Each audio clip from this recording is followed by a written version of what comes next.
Hey, weirdos, I am Ash. And I am Elena. And this am Morbid.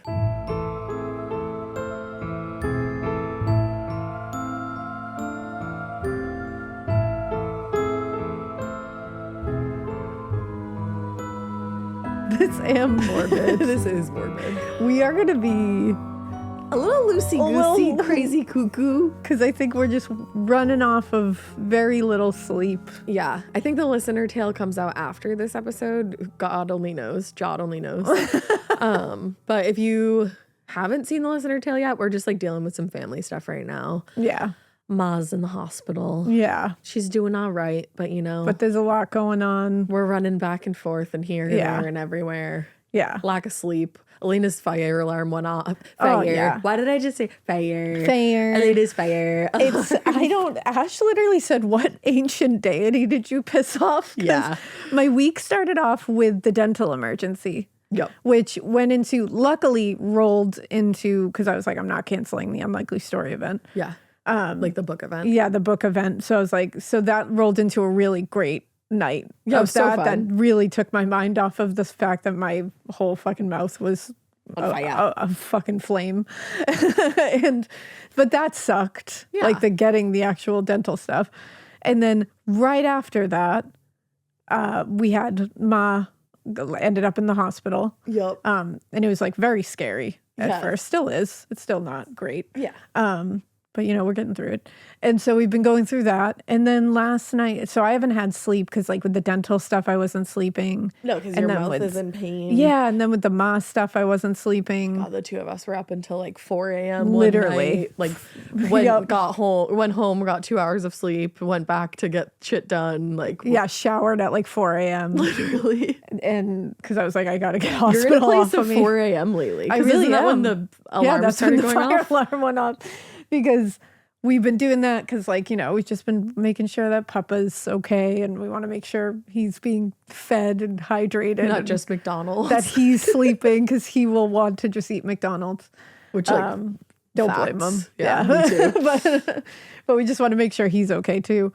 And then, so I finally I'm like full night's sleep last night because, like, everything settled a little bit, and like we were able to come home at a decent time. And I got woken up Out of REM sleep, out according of to the REM Aura sleep. According to my Aura ring, I was in goddamn REM ring. sleep. I know. And my fire alarm in my house went off. And it's literally every fire alarm going, fire, fire. Fire. I'm running down the hallway grabbing the kids. The kids are all like, what is going on? And we're like flipping out. John's running around. Wild. Luckily, my house was not on fire. No, thank goodness. Just happened to be like a glitch in one of the alarms, but we had to fire department came. Hello? So at 4 a.m., we're just like, hey guys. What's up? And they How were you guys so doing? sweet. Luckily, like, we've had great luck with everybody that we've dealt with this week. I know. Funny thing is, it was like the same Team. firefighters that were at my mom's Like, the "Oh other my night. God, hi." Just like, hi, I'm having a really great They're week. like, damn, bitch. Even they're like, what ancient Yeah, deity like, did you piss shit. off? You're like, Ash said that too. God damn it. So it's been like a literal shit show over here. Yeah, it really has. But you know what? We're getting through it. We're getting through it. Everybody is in a place of at least being like baseline okay right now. Yup. And we're going to get there. We're going to see the end of the tunnel.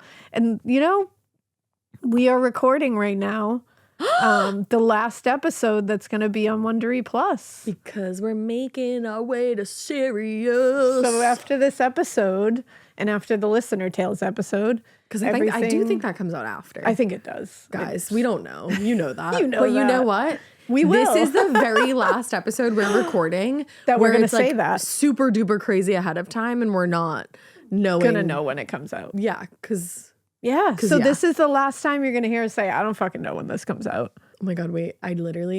Me and Elaine have been listening to so much Jack's Mannequin and so much Something Corporate. Oh my God. And I know this is the last straw, but I literally was just like, this is the last time in my head. I love it. Yeah, for some reason, Something corporate is a real fucking comfort. Yeah. Something corporate, and then weirdly, Taking Back Sunday. Yes. When you Taking Back Sunday gets you in like let's you know, get when the you're, aggression out. like you can't be sad anymore, so you just have to be angry, even though like you're like, I don't even know why I'm angry right now. Like I'm just mad at life. Yeah. I've been yelling Taking Back Sunday Oh, in my car. hell yeah. It's like that scene of is it Christina Applegate, or am I absolutely losing my mind? I don't know. From Married with Children? Oh, yeah. Christina Applegate. Yeah, That yeah. sounded so completely wrong to me. No, you got it. But she's in that other show, like Death Something with Oh, someone. yeah. You know what I'm talking That's about. something with someone, you know? Yeah. Like her husband gets killed by like a drunk driver or something like that. Yeah. And you know, it's a whole thing. Anyway, there's a scene in that show that I can't think of the name right now where Christina Applegate is just like screaming screamo lyrics in her car. Yeah. And that's me right now. Yeah, pretty much. Yep. Honestly, like early aughts pop punk is really getting us through this right now. Yeah, like the MySpace playlist. Yeah, I never knew it was going to be such a comfort in times such as these, but It is. thanks to that. Thanks to that. I was listening to the Thanks, Format Andrew, for this being morning. Andrew, Postal Service. Oh yeah. I'm in Hollister right now. Hell yeah. I'm literally in Hollister. In the shower, I'm just in Hollister right now. Hollister's having a fucking comeback. Have you seen? I know, and that's like really like close to my heart. Yeah, of course it is. Because you worked there. I fucking loved Hollister. I loved Hollister. Yeah, that shit. I can smell it right now. Oh yeah, you can smell it down the mall. Yeah, you can. My parents would never come in with me. They're like, No, fuck that. And I'm it was sure pretty no one intense. else's did either. No. According to the youths, it's going to be a 2009 summer. You know what? We need that. I'm ready. I think. I'm ready. Like I'm ready for that. Yeah, I want those Henley tops. Oh my The god. baby doll tops that you'd wear the lace cami Oh under. my God. I'm ready. Oh, I'm always I ready. should have kept my shit. Let's go, girls. All right. Well, So that's our dumpster fire over here. But you know what? Again, perspective. perspective. We're gonna Things get- can always everyone's be worse. gonna get through it. Things could be worse. People are going through worse. Could get kidnapped. You could. And that's what this story is Yeah, about. that's worse. It's called transition. Arguably. Look it up. Yeah. It's called segue. It's called Segoo. There you go. If you're M from And That's Why We Drink. Yeah, Or go if you're listen to us that. because we love them. Yeah. So I'm lost. But anyway, we're going to be talking about Patty Hearst and the Symbionese Liberation Army today. Liberation Army. This is like, I know who Patty Hearst is. Yeah. But I never knew all the details of this story. You don't really learn about it in school. That's the thing. I think a lot of people know the name, like me too. Like I know the name. I know the know general somewhat. idea of what happened. I knew like she got kidnapped, obviously, and then Yeah, like, and, like, she it's a ended up hostage staying thing. with them. But Um, I don't think a lot of people know the details, me included. Yeah. Well, guess what? You're about to. Also, if you hear, I yeah. apologize in advance, and this won't be a thing that happens a lot, so don't fear. But if you hear like a message sound, We just have to have our I'm phone sure Mikey volume. will try to edit as much as he can out. We're just leaving our phones on like sound for obvious reasons. So I just didn't want you to be like, what the fuck is going on over there? You're like, wow, you guys are really popular and You guys also are- inconsiderate. I was going to say also inconsiderate. All right. So let's get into it. We're going to start at the very top, very beginning. That's a great place to start. Yeah. Patricia Campbell Hearst, she was born, and that's where it all starts. She was born. She was on February 20th, 1954, making her a Pisces. Okay. Right on the cusp, though. She was born in San Francisco, California, one of 5 daughters. 5 gals. 5 gals. Born to Catherine Campbell, which is a sick ass name, Yeah.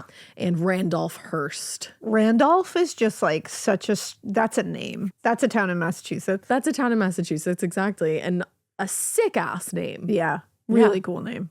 So, well, he was a big, important guy. He has to be. He was the son of publishing magnate William Hearst. So that made him heir to one of the nation's largest fortunes, and the nation, but also probably the world. Damn. And it also meant that he would eventually become the chairman of the board of the Hearst Corporation, which was a huge media conglomerate that owned tons and tons of very popular, nationally recognized media outlets. Holy shit. Think Succession. Very Succession, yeah. I literally wrote very Succession coded. So as one of the most famous families in the world, the Hearsts were extremely aware of their reputation, and Catherine, the mother, went to great lengths to make sure that her daughters had, a sense of discipline, a sense of decorum. Yeah. They were going to be in the public eye a lot, so they needed to act right. Yeah. While most of the girls appreciated the importance of this, keeping up the appearances, Patty constantly struggled against her parents' will. That's gotta be hard. That's a lot of pressure, And starting immediately. The kids didn't ask for that. You know what I mean? So it's tough. That is hard. And Patty, she just didn't like any of this. She defied them over pretty much everything she could. They were devout Catholics, and she didn't give a shit about that. They wanted, obviously, the highest education standards, which I understand, but she didn't give a shit about that. Yeah. When she was just 10 years old, they ended up sending her away to the Convent of Sacred Heart, which was a private Catholic boarding school in San Francisco. Damn. And Patty didn't give a shit about that either. Nah, she didn't give a shit. She said, "You're just not going to make me act right." Yeah, she was like, no. I'm going to do the damn thing. Yeah. It was pretty clear that the point of sending her off to boarding school was to break her of these defiant tendencies. Yeah. And at the same time, it was also clear that it wasn't going to be that simple. No. A lot of the other girls at school were very afraid of the nuns, obviously, who ran the place. Nuns are intense. Yeah. Especially at Catholic schools in the late 50s. Oh, yeah. Early 60s. Patty, though, wasn't afraid of them at all. Her favorite thing to do was to provoke them and try to get laughter from her peers. She sounds like a hot chick. She does. Later, she told a reporter that she remembered one nun would get directly in the faces of students and yell at them. Oh, I hate that. And she said, Don't do that. "It's insane. That's a wild way to make children do anything except rebel against you. Except for cry." But Patty said, "When she did this to me one day, the idea flashed in my mind that I could make her stop by shocking her. So when she paused for a breath, I very deliberately said, 'Oh, go to hell.' It worked." She goes, "It worked. Stopped her cold." Stopped her cold. Imagine telling a nun to go to hell. That's like a 10-year-old. As like a 10-year-old girl at a Catholic school. I'm sorry, that's pretty iconic. Yeah, so that was pretty much how her elementary school days went and middle school days went. All right. When she started high school, Patty transferred to the Santa Catalina School, which was another boarding school. This one was about 100 miles away from home, and she wasn't any happier there. She missed her family. Yeah. There were still the nuns that were yelling at everybody. And even though she was sitting there trying to make them laugh and make the best of it, she missed her family, and it wasn't where she wanted to be. No, of course not. And that environment sucks. So she was generally pretty miserable during the school year, but it sounds like she really came alive during the summertime. A lot of the summer was spent with her family in some of California's most exclusive, super ritzy locations. Oh, yeah. It really wasn't like the luxuriousness of it all that thrilled Patty. It was really more just getting to spend time with her family, and particularly her dad and the family dogs. Oh, I love that. She just loved any time she could be with her dad. Yeah. They'd go hunting, they'd hike, they'd play sports, and she was just thriving.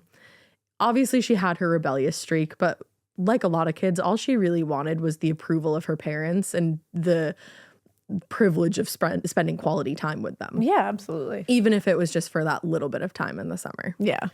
So while she rarely missed an opportunity to provoke the adults in her life, that became a lot easier when she became a teenager. Oh, I'm sure. As we all know. Yeah. And that was when she started to take an interest in boys. When she was still in high school, she turned her romantic attention to a young, handsome teacher named Stephen Weed. Oh, now, no. This is inappropriate. It is. Right off the bat. Yeah. We do have to note he was 4 years older than her. Okay. So it's not absolutely insane, but he's a person in a position of power. Oh, absolutely. And that's the thing. It's not inappropriate that she has a crush on a teacher. No. Because that happens all the time. Oh, hell yeah. There should be no acting upon that. That's in the thing. any way, shape, or form from either side. Especially the teacher's side. Exactly. That's not the case here. Oh. So Patty said he was everything a high school girl could want. He was a college graduate, an older man, so mature, so experienced, so sophisticated. I suppose I threw myself at him, but I hope not in any obvious way. Unfortunately, he did welcome the attention. He didn't just like Patty as a student. He shared the same feelings. Yeah. Eventually, they became a couple and really didn't pay a lot of attention to keeping their relationship private. Jesus. It's hard to say whether it was the age difference or just the fact of the relationship itself, but everything about it distressed Patty's mom, Catherine. Yeah. But as author Jeffrey Toobin pointed out, and we're going to link his book in the show notes, it's called American Heiress. He said, or he wrote, in light of the Hearst family tradition of older men courting teenage girls, they were hardly in a position to complain. Oh, Yeah. okay. Got it. I don't think it was really the fact that he was older that bothered anybody. I think it was the fact that he was her teacher, and like, you know, media outlets might recognize that. And there's a lot of implications there. Yeah, I'd say so. Yeah. So the relationship quickly became a serious point of contention between Patty and her mother. Catherine wanted a future for Patty much like the one that she had, like her own life. She wanted her to be this perfect debutante. She wanted her to be a socialite. But Patty didn't give a shit about any of that. She had other ideas. Yeah. Her parents hoped that when she was done with school, she would enroll at Stanford and start on the path of becoming a very well-educated philanthropist like everybody else had. Which is also, it's an admirable goal for your child. Absolutely. Like, there's nothing wrong with that. No, like wanting your kid to go to college and everything. But Patty was like, nah, I'm good. Instead, she did go to school. She followed Steve to the University of California, Berkeley, and he enrolled in grad courses there, and she started undergrad. I have to imagine that he probably lost his teaching job when they started dating. I was going to say, I feel like, yeah. I don't know. You should probably take those graduate courses, buddy. Yeah. You're going to need them. We're going to need them. So part of Patty's decision-making for sure had something to do with rebelling against what was expected of her at the time. But also, she really just wanted to separate herself from her family and the pressure that came from being involved in and just become her own person. Yeah, in a publicly Not a recognized Hearst. family. Exactly. Yeah. She wanted to see what life was like if she wasn't a Hearst. Yeah. You know? So in between high school graduation and starting at UC Berkeley, she got a summer job to kill the time. And she was working as a clerk at Campwell's department store in Oakland. It was there that she really kind of started to see the other side of life that she hadn't been exposed to. She saw people struggling to get by on minimum wage. She saw how they were getting exploited by their boss and, you know, how they had to work overtime and they didn't always get paid to do that. Yeah. So that was where the civil and political movements that were going on in the 60s and 70s and at that time would kind of have some context for her finally. Yeah, she could finally see it with her own eyes. Exactly, and relate to it. And experience it. Exactly. So let's talk about that a little bit. Let's go. Throughout the mid to late 1960s, the U.S. was really going through a cultural shift, a very significant cultural shift when it came to politics and social priorities, especially. A lot of young people were growing up, they were going out into the world, and they wanted to do something different than what their parents' generation had. Yeah. People were becoming a lot more progressive. They wanted to change the way that things were working, especially when it came to politics and human rights. And for the most part, activists at that time were, you know, doing sit-ins, protests, rallies. Yeah. A lot of these things weren't violent at the time because people wanted to try to get attention to these different causes. And in the beginning, at least, they were like, let's do this non-violently because that's a good way to get our message across. Yeah, let's try to spread peace here. Exactly. But by the end of the 60s, a lot more new radicalized groups were starting to form, and those groups were choosing to do it the violent way. Yeah. You know, they thought that that was the way to get their message across. Throughout the late 60s and early 70s, these kinds of underground groups were engaging in armed robberies, jailbreaks, bombings, all those kind of things. And they were all done in the name of reshaping America to address different needs of marginalized communities. Yeah, absolutely. Ultimately, they didn't really get an overwhelming amount of support from the public because they were doing things violently. But even if they didn't get support, they were getting attention. Yeah. And for them, that was good. That was what we're looking for. So unfortunately, while a lot of these underground, you know, groups did have just causes, because of the violent nature of their tactics, they would attract a lot of people on the fringes of society. Yeah, who saw it as an opportunity To just be violent. Yeah. Exactly. Among these people were Donald DeFreeze, a multiple convicted criminal, and a group of young activists that included Michael Borton, Steve Celaya, Jim Kilgore, and Kathy Celaya. Together with Donald DeFreeze, they ended up forming their own radical activist group, and eventually they became one of the most notorious domestic terrorist organizations in American history. Damn. And that is the Symbionese Liberation Army, or SLA. Okay. I'm going to say that because it's so much easier to say. Yeah. And they ended up being a very far left militant group. So Donald DeFreeze was the founder and the leader of the SLA. And let's get into a little bit about who he was. He spent most of the 1960s kind of just bumming around his hometown of Cleveland, then Southern California. And there he worked off and on as a house painter, but a lot of the time he was just unemployed. Yeah. He was absolutely enamored with these revolutionary movements that were rising up around the world. And of course, he was particularly drawn to the violence and the disruptive actions of these groups. Oh boy. But something that wasn't working for him was the fact that if he was adept at anything, it was getting busted by the police. He was really good at that. Yeah. Since he had been a teen, he was in and out of juvie and prisons for kind of just like petty, but also at the same time, violent crimes. So in September of 1972, while he was still incarcerated, he organized a Black inmate self-help group called Unisight with help from Russell Little and William Wolfe. They were two Berkeley grad students and prison tutors who were former members of Venceremos, which was another militant activist group. Like I said, there was a lot of activist groups going on at this time. They all splintered off into different things. Exactly. Factions. Exactly. So it was through these two that Donald DeFreeze learned more about communist ideologies that were driving a lot of these movements. Okay. So after being transferred to Soledad Prison in 1973, Donald DeFreeze managed to escape from prison. And he was directed by Wolfe and Little to an activist safe house in San Francisco because these people really did work together. And they had these like safe houses set up around the city so that they could support one another. Yeah. So it was there that he started making connections with other activists. And eventually that was when SLA was founded. Building on what he learned about organizing in prison, SLA was founded basically with the objective of sparking a revolt in Black America that they believed in time would overthrow systems that had oppressed Black and brown people. Yeah. So it kind of started with a good message in mind and a good cause in mind. Exactly.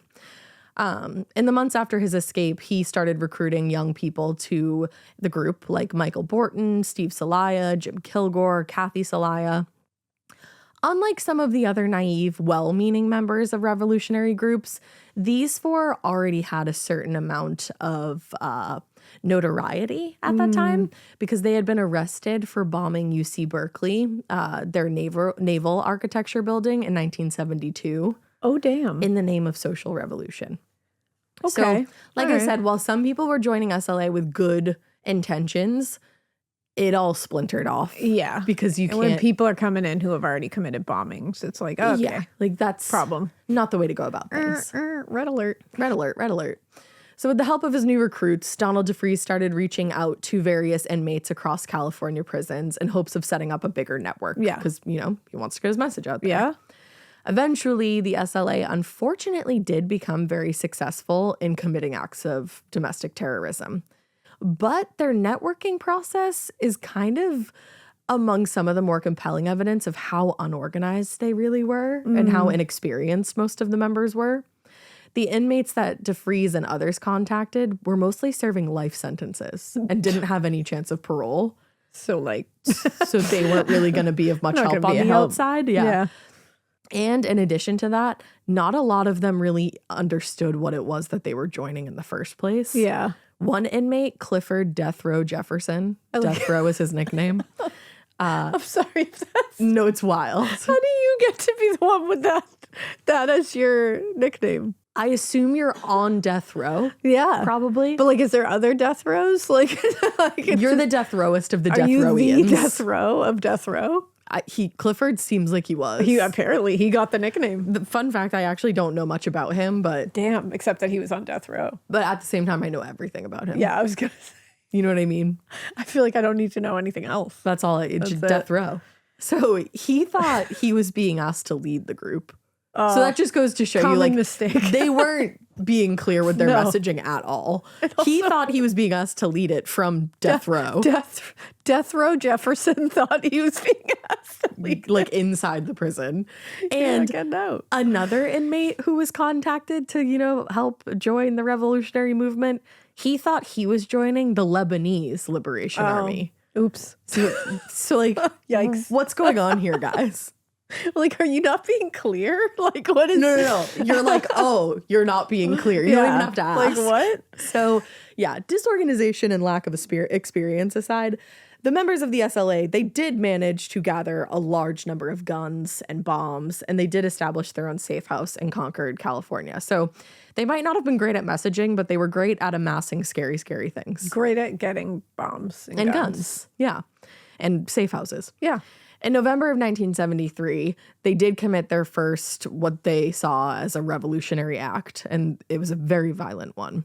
They ambushed and murdered Oakland School Superintendent Marcus Foster. Oh, wow. And also at the same time critically injured his deputy, Robert Blackburn. It's awful. They had targeted Marcus Foster because they thought he was advocating for a student ID system at the school, which they felt was racist. But in all reality, Marcus Foster had never advocated for that system.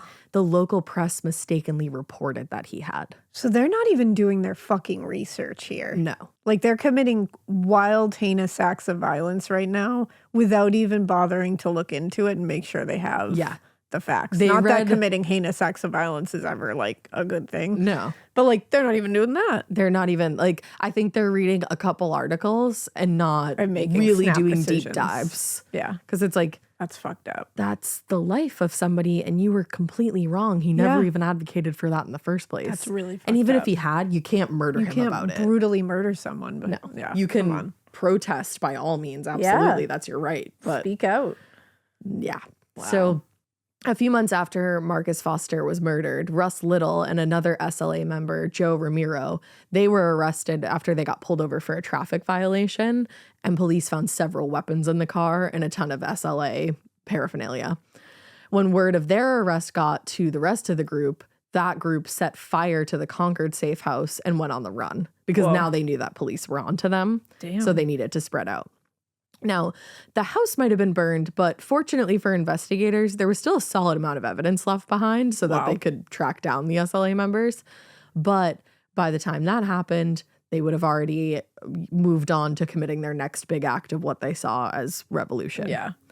So now let's go back to Patty's timeline for a minute. Let's go.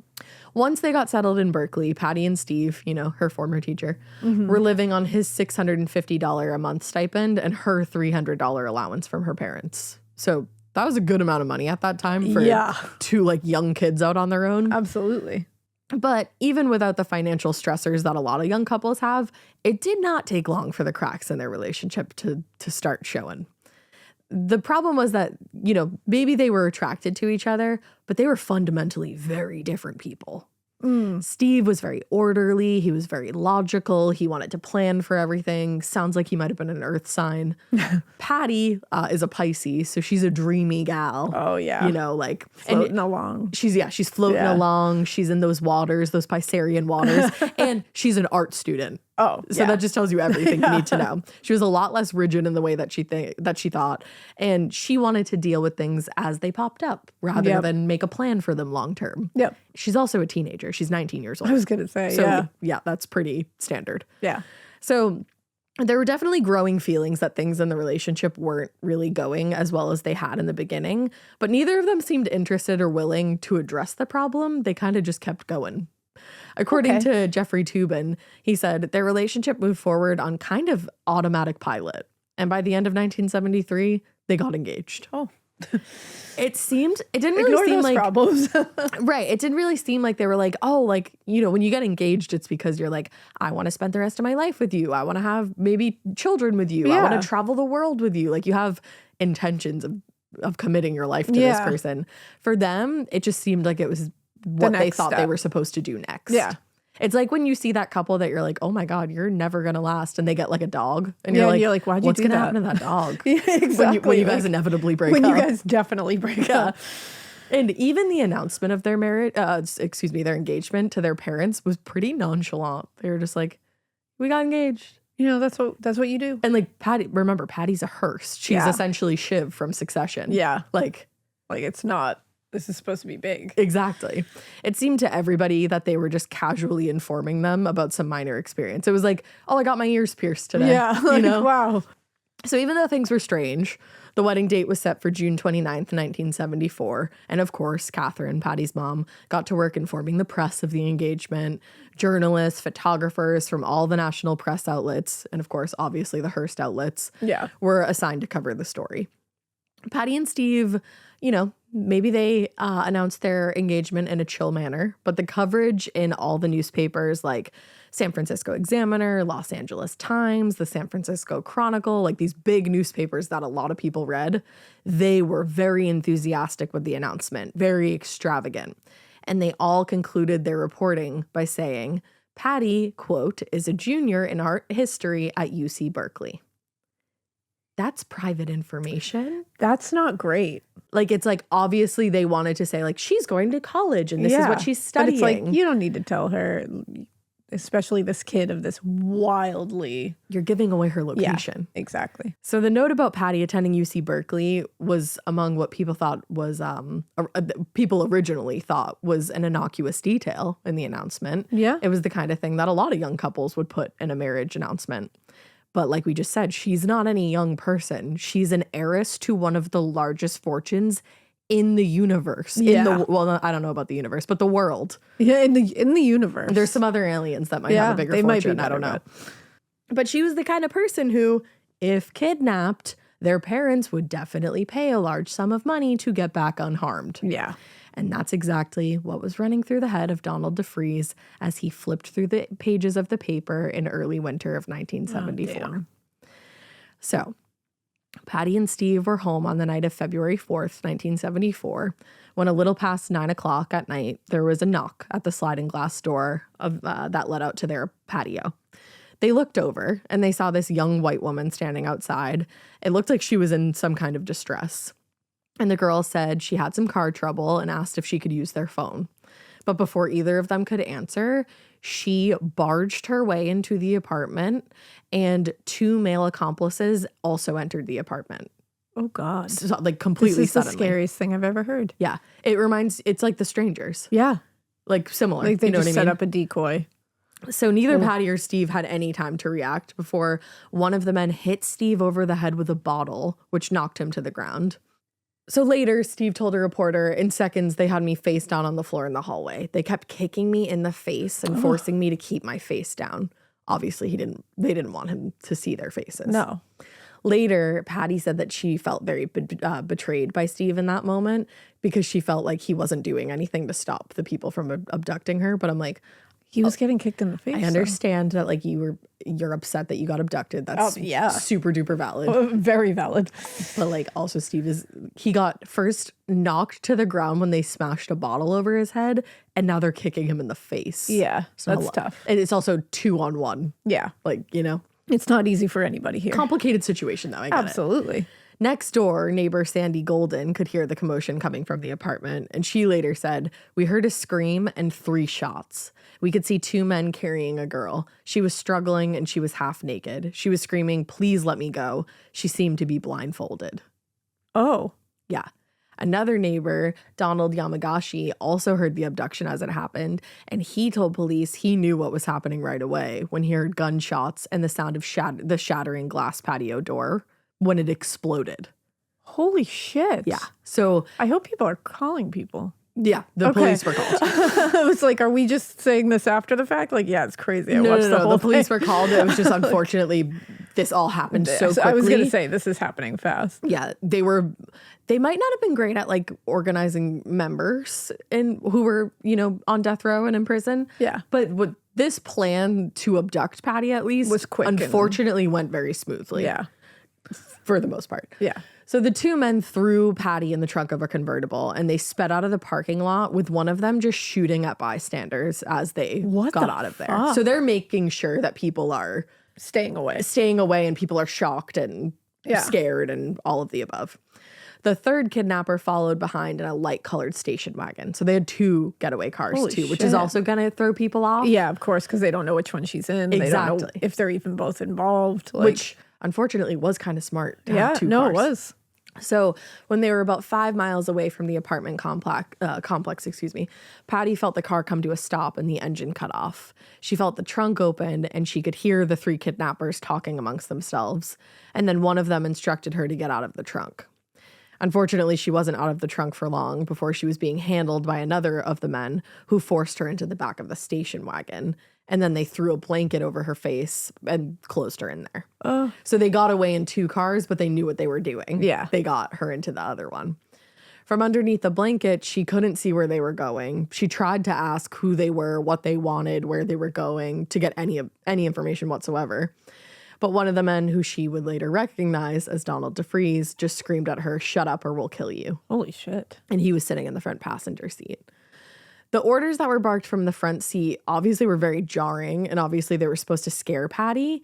But that intent was immediately undermined when moments later somebody reached back and stuck their hand under the blanket. And Patty at first was very confused and obviously scared. But then whoever that was took her hand to comfort her. What the fuck? Like, held that would her honestly hand. fuck me up. It did fuck her up. Like, that's scary, and Because you're like, I don't like it. what's going on? Because, like, why? No. You just Don't kidnapped me and comfort me. shoved me in a Yeah. car? Like, what? Like, what the fuck?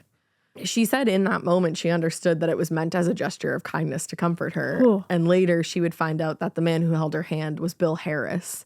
And she said later, she was like, it was threatening and reassuring That's all the at the same thing. time. Because you're like, okay, this is fucked up in this situation. It feels very fucked up, but also like, is this a human that's involved Right. and maybe has human empathy and Right. I can possibly be the person I can count on to get me. Or are you just Through like this, weird or- and fucked up in the head and trying to confuse me? That's the thing. Like that. Oh, Or like give me false hope kind of I thing. hate that a lot. It's a lot. I can't imagine being in this situation. Yeah. So in his book that we mentioned before, American Heiress, Jeffrey Toobin noted that the strange like juxtaposition between Donald DeFreeze's attempt at commanding fear and Bill Harris's gesture of kindness was pretty typical of what Patty would eventually become her time in captivity. Okay. He said the SLA lacked the skills or even the inclination to attempt anything as ambitious as a brainwashing. Literally and figuratively, the comrades didn't know what they were doing. Yeah. So anyway, when the car finally came to a stop after about an hour of driving, Patty was taken out of the back of the station wagon and she was led inside a house. Once inside, she heard another door open and she inhaled deeply, which was smart. She's like she can't see, remember, she's blindfolded. So she's relying on other senses. Yeah.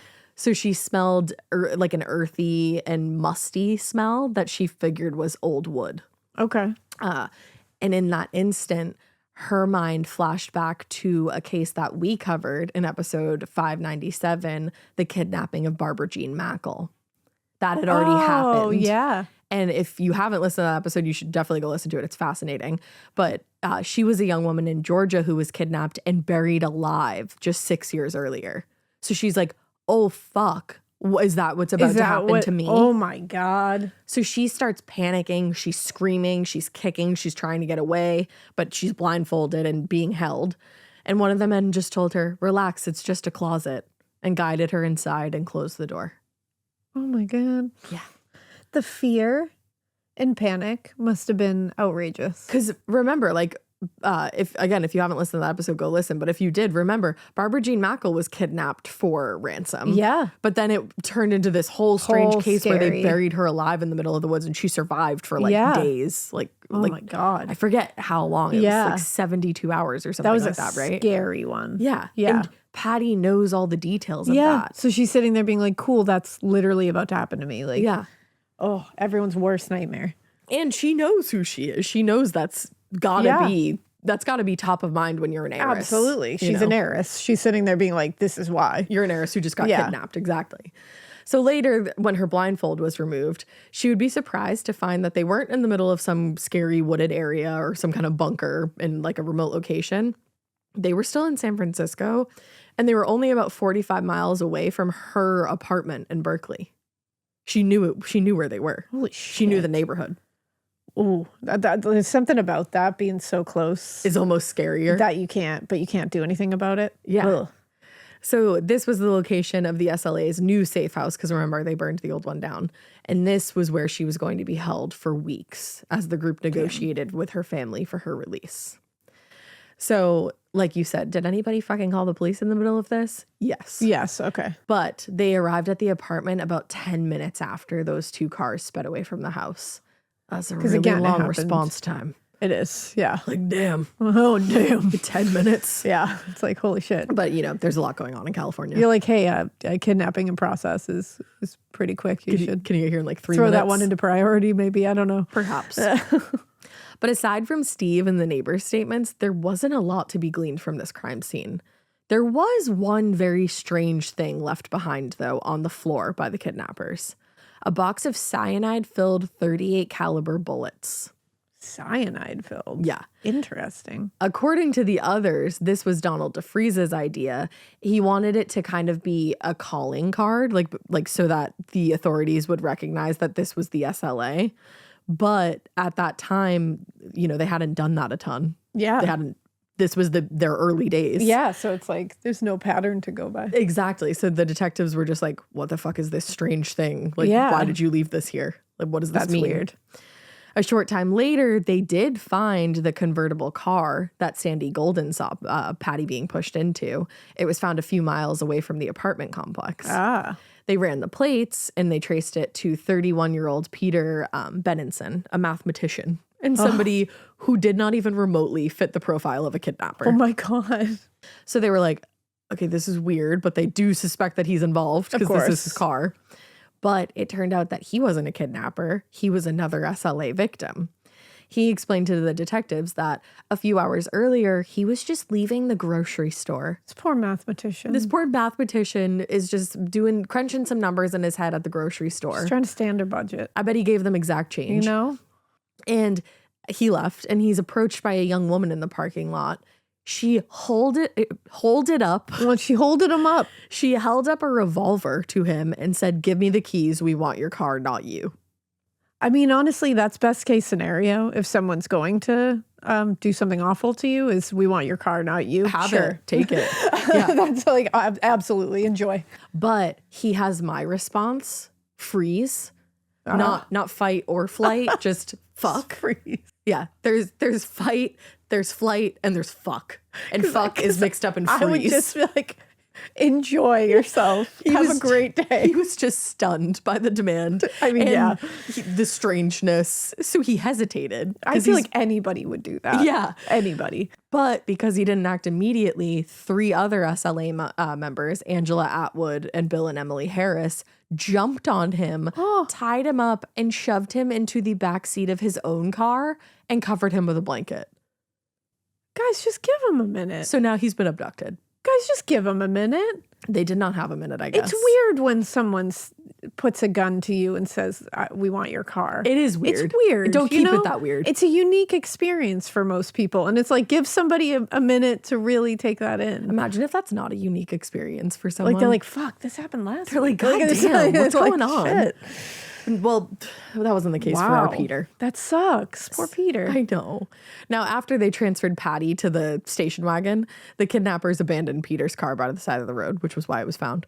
Damn. But with him still tied up on the floor in the backseat.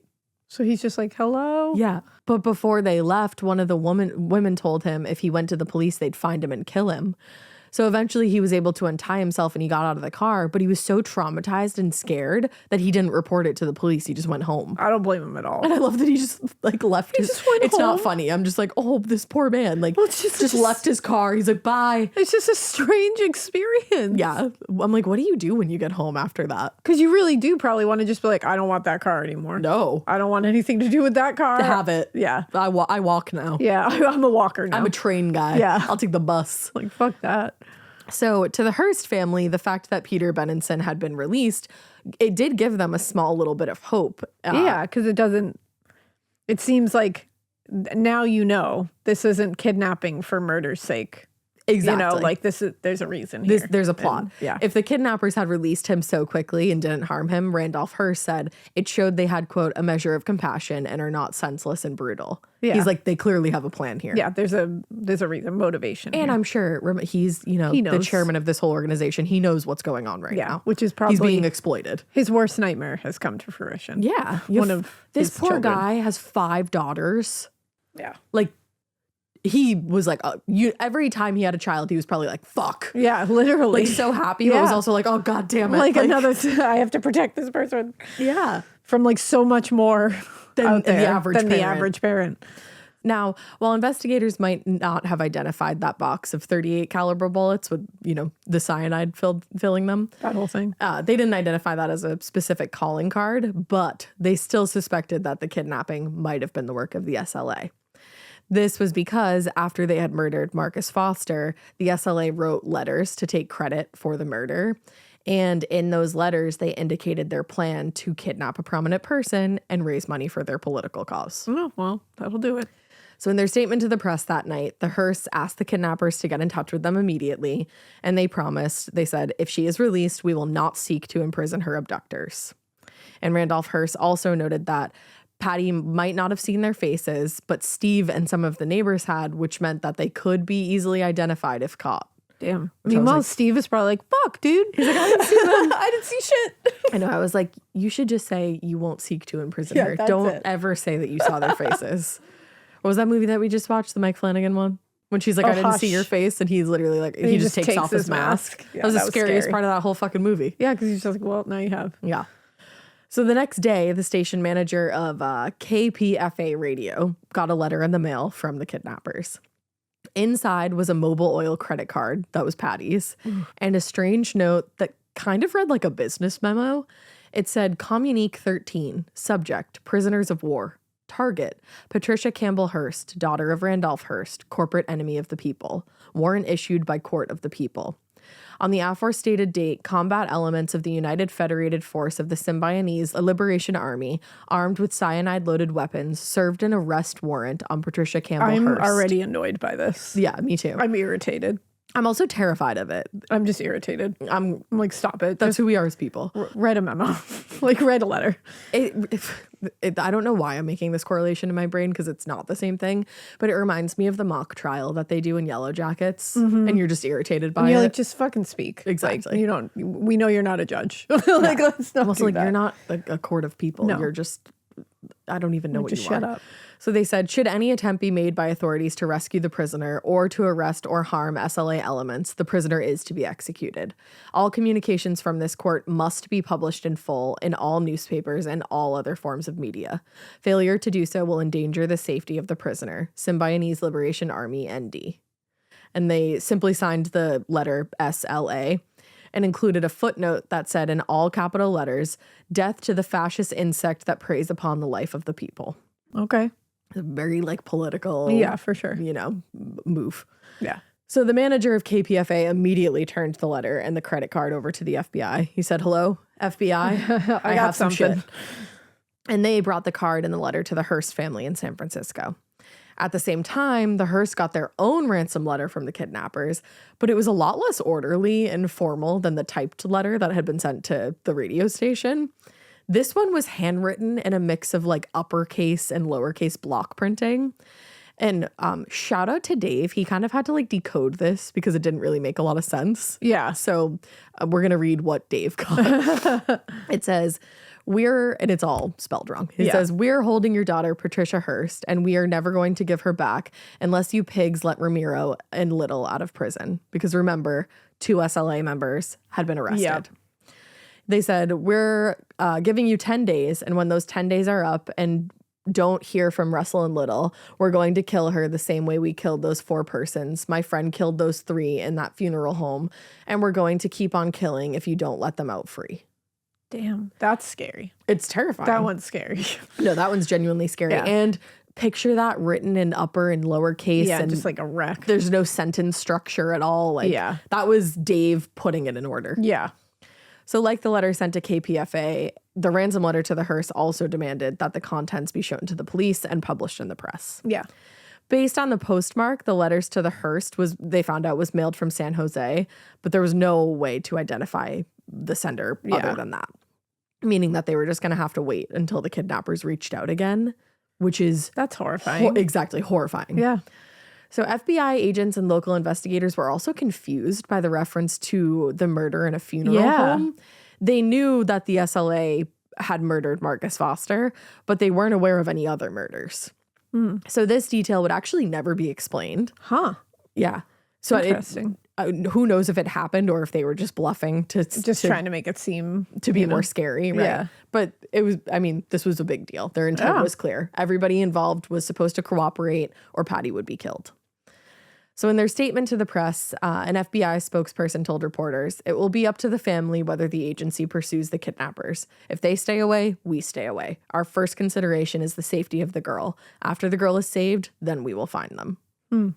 Which is like, cool. That should be it. Yeah. Yeah, everybody's working together here so far. In the days that followed, investigators and the family just had to sit around and wait to hear from the kidnappers. Oh my God. But I can't. days passed and there was no communication. So Randolph Hearst told a reporter, the only thing we can do is wait and hope to hear from them soon. I can't imagine that. Yeah. But obviously everybody, had an idea of what was happening here. The expectation was that the SLA wanted to exchange Patty for the release of their imprisoned members, but nobody knew what the demands were going to be aside from that. It didn't really matter though. Randolph said, we'll do anything we can to get Patricia back. I just hope they don't make demands that are impossible to meet. Because that must be a fear. Yeah. Is you're sitting here being like, I'm willing to do anything. Yeah. Literally anything within my power or within this earthly realm to get my daughter back. Exactly. But I'm hoping they don't do something that is literally just not possible. Not possible. Because like, here's that's the always thing. a thing that could happen. Right. And here's the thing. This family obviously has a lot of money, but I don't think people always realize like they don't have that in their bank account. Yeah. They own companies that total that amount of money and that's put into their net worth. And that there's probably like processes to get that money or like, Right. you know what I mean? Like I'm assuming they don't just like have it at their disposal right now. They have a lot at their disposal, but they're sitting here being like, these people probably think that we could easily just go get like $100 million and we can't just do that overnight. But we would if we could. We would if we could, but that's what he's saying where it's like, I hope they don't say that because that's going to be more complicated than just giving you like a couple million, for them.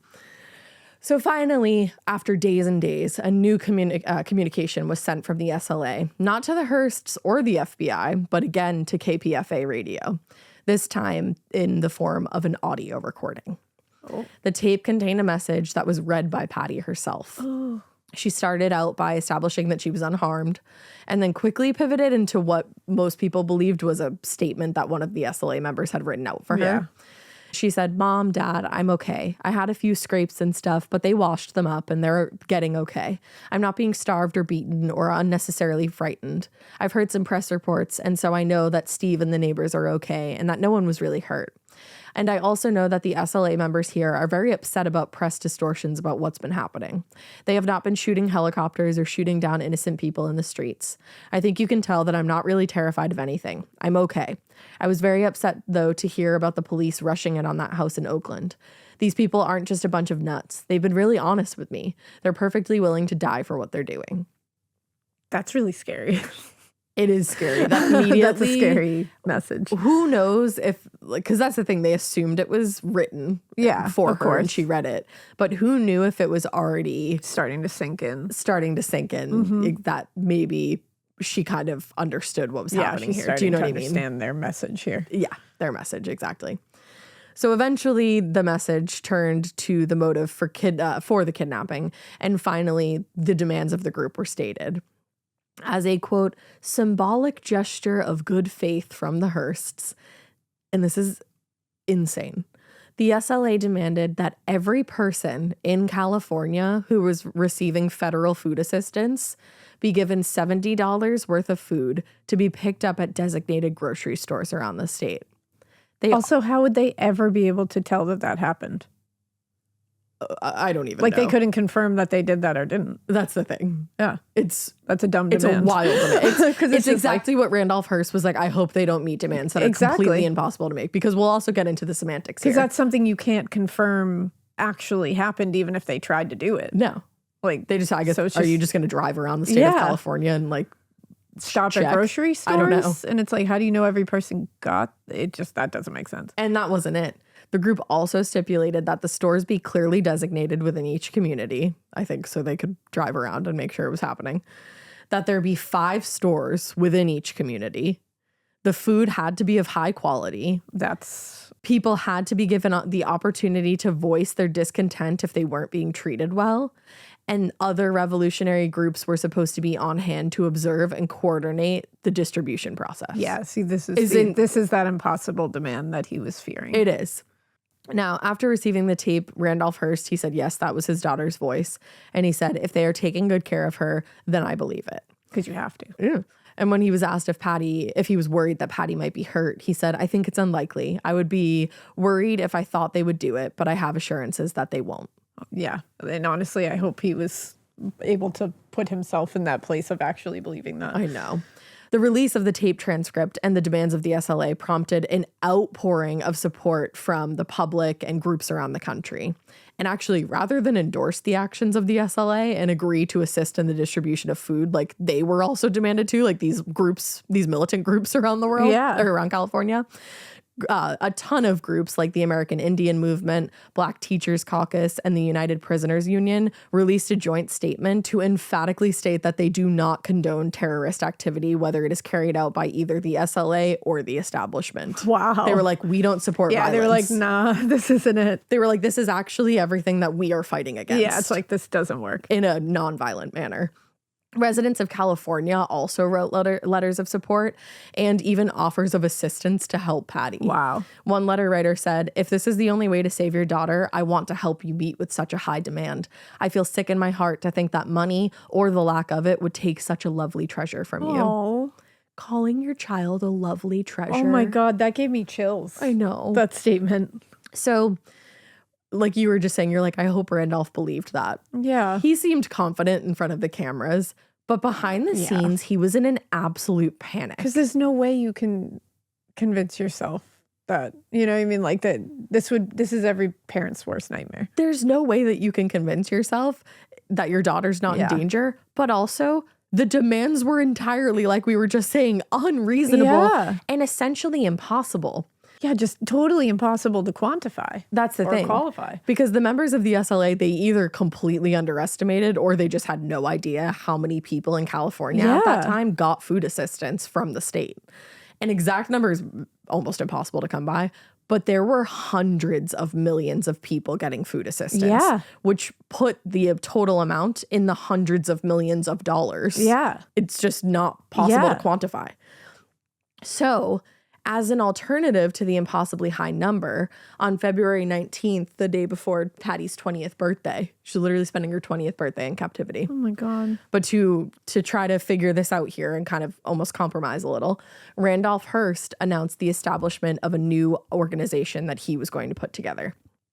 And remember, his daughter's life is in danger, and he has to figure out how to put setting together up an organization to somewhat meet their demands. Which I couldn't even do under not duress. No. So he set up People in Need, or PIN, which he was launching with over $500,000 of his own money and $1.5 million from the William Randolph Hearst Foundation. Wow. Which is a prime example of the fact that, like, his money was tied up in other things and he needed to get different sign-offs everywhere. Yep. So PIN was to be a food distribution program to provide food to families in need around California with help from other activist groups as coordinators. So he really did, like, he did everything in his power to do exactly what they were asking. It's honestly incredibly impressive. It is. In a press conference to announce the organization, he said it was a goodwill gesture, and he said it's up to the SLA to believe me and hopefully make a gesture of their own, meaning like return my fucking daughter. The announcement was met with another communication from Donald DeFreeze and the SLA, which the family got on Patty's 20th birthday. They acknowledged the effort, but they said the Hearst contribution should reflect the family's capabilities and the needs of the people. And Donald DeFreeze demanded that the amount of money be increased from $2 million to $6 million. He said, nope, not enough. Yeah. Nope, we're greedy. So despite the complexity of launching a program like PIN, they were able to get the project up and running in a few days. That's unbelievable. This is literally an organization that is providing millions of dollars of food to almost every single person receiving assistance. And he got it up and running in a matter of days. In a matter of days. Like, it's like the mom that will lift a car off, you know what I mean, to save their kid. It's like he just went. He would do anything. To the walls. And they started distributing food on February 22nd. Holy shit. Like, truly a couple of days. That morning, February 22nd, countless people flocked to the distribution centers to pick up food.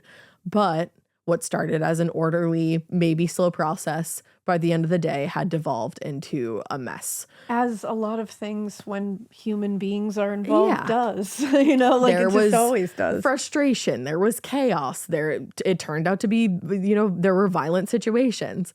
By the time the distribution locations were shut down, 35 people had been arrested and the entire process had broken down completely. Yeah.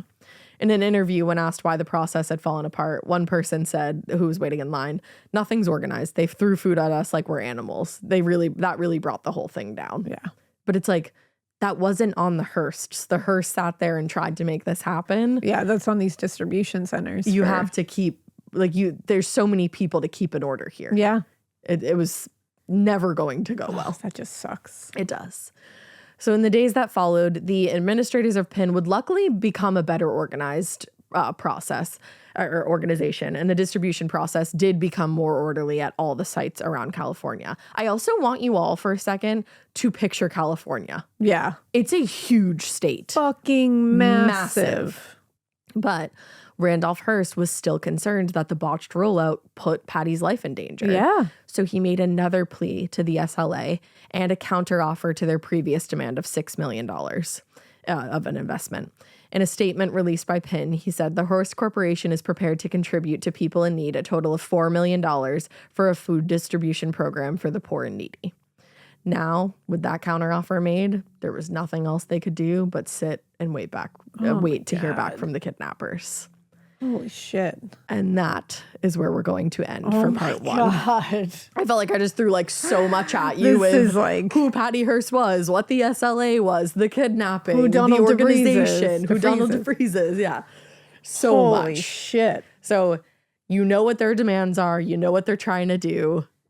And now, Damn. we're going to learn a lot more in part 2 about Patty's time with them. I'm very interested in this. I knew who Patty Hearst was. I knew she was kidnapped, and spoiler alert, she ends up staying with the kidnappers. She's referenced in Gilmore Girls. Is she? I think when You always know that stuff. I do. I always know I think when Rory ends up staying with Emily and Richard, Lorelai says she's Patty Hearst and they're the SLA. Oh God. I think that's literally what she said. Thinking of Richard and Emily Gilmore as the SLA. I'm like, not so much. I'm like, damn.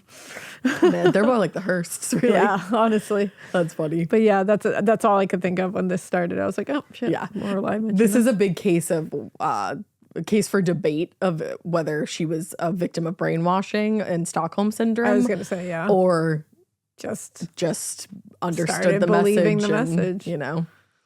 Got into it. So there's a lot to unpack here. I like I said, I think this is probably gonna end up being 3 parts, but yeah.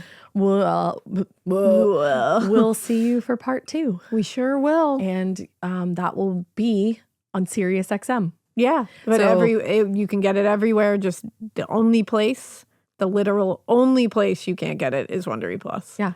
Anywhere else, just listen anywhere else. Yep. Just because I know that's still a question of do I have to have Sirius XM? No, it's true. You do not. You can don't. listen to it anywhere. And also September 1st is Labor Day, so hopefully you're off of work and you can listen to part 2. Yeah, there you go. Yeah, and you all get to listen to it at the same time. There's no more early release. Yeah. Exactly. So everybody can just be together. All morbid weirdos are created equal. Hell yeah. And we love ya. And we love you. And we hope you keep listening. And we hope you keep it weird. But not so weird that you don't, not so weird that you do a kidnapping. Yeah. Don't. Not so weird that you go to the grocery store and then you walk out and you're getting held up. Don't do any of that. Don't do a kidnapping. Don't support a kidnapping. Don't. Stay away from kidnappings in general. Just stay away from it, So yeah, we love you. Bye. Bye.